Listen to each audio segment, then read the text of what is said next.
Hello everyone, this is Aunt Hazel's Attic, and this is Aunt Hazel's Mirror.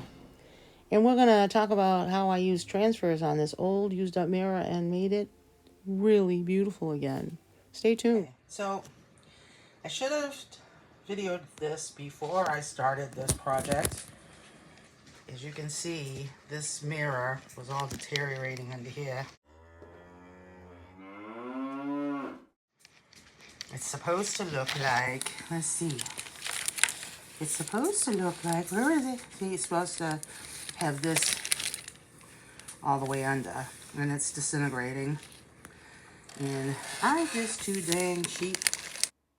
50% off super sale.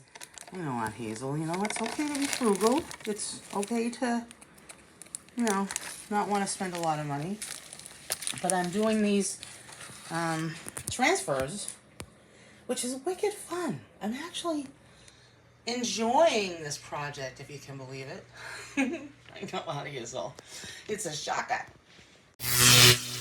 And it's actually coming out really well. I will show you when I get done. And so far it looks pretty good. I'm pretty happy with it. So stay tuned. Transfers on bathroom mirror.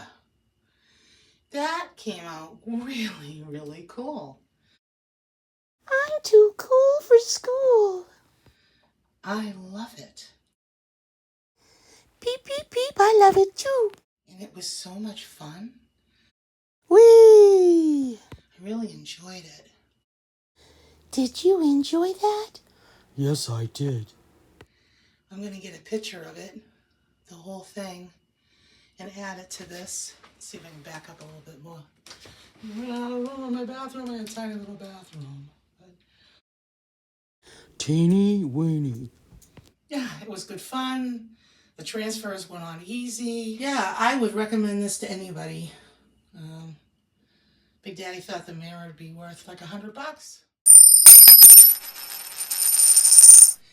Well, it's worth that to me because I'm not selling it. So I hope you will try the transfers because it was wicked fun. I'm going to do it again. Thank you for your time. I hope you enjoy your day. I'm just going to hang out and look at myself in the mirror. Bye-bye.